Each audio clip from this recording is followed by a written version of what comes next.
भारतीय रेलवे के loco pilot अपनी लंबित मांगों पर रेल मंत्रालय की निष्क्रियता के विरोध में 20 फरवरी को सुबह 7 बजे से 21 फरवरी को शाम 7 बजे तक 36 घंटे का उपवास रखेंगे।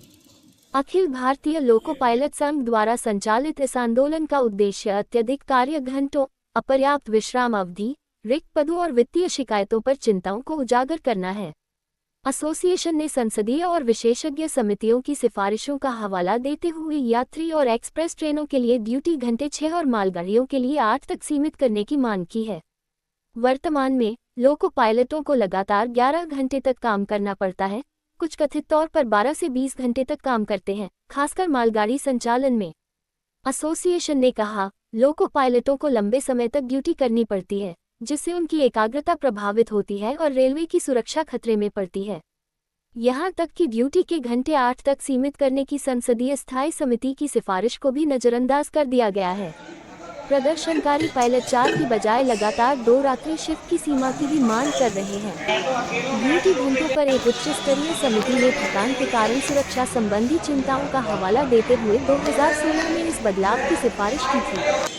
एसोसिएशन ने साप्ताहिक आराम अवधि पर भी चिंता जताई है। उनका दावा है कि जहां अधिकांश रेलवे कर्मचारियों को प्रतिदिन 16 घंटे के ब्रेक के अलावा 30 घंटे का आराम मिलता है, वहीं लोको पायलटों को केवल 14 घंटे का आराम दिया जाता है। कर्नाटक उच्च न्यायालय द्वारा अतिरिक्त आराम के उनके अधिकार की पुष्टि करने के फैसले के बावजूद रेलवे ने अभी तक निर्देश को लागू नहीं किया है। एसोसिएशन ने पायलटों की थकावट के कारण हुई पिछली दुर्घटनाओं की ओर इशारा करते हुए चेतावनी दी कि उचित आराम की कमी से थकान बढ़ती है, जिसका सीधा असर ट्रेन परिचालन में सतर्कता और सुरक्षा पर पड़ता है। एक अन्य प्रमुख मांग रिक्त पदों को भरने के लिए नए लोको पायलटों की शीघ्र भर्ती है। एसोसिएशन ने कहा कि 1.32 लाख स्वीकृत पदों में से कम 25,000 पद सेवानिवृत्ति और भर्ती प्रक्रिया में देरी के कारण खाली रह गए हैं। हालांकि रेलवे भर्ती बोर्ड ने 2024 में रिक्तियों की संख्या 5,699 से बढ़ाकर 18,799 कर दी है, लेकिन चयन प्रक्रिया में काफी देरी हुई है।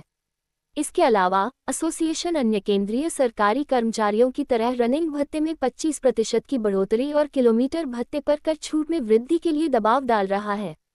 इसने पुरानी पेंशन योजना ऑप्स के पक्ष में राष्ट्रीय पेंशन योजना एनपीएस को खत्म करने की मांग को भी दोहराया है, ये तर्क देते हुए कि एकीकृत पेंशन योजना सरकार द्वारा वादा की गई वित्तीय सुरक्षा प्रदान नहीं करती है।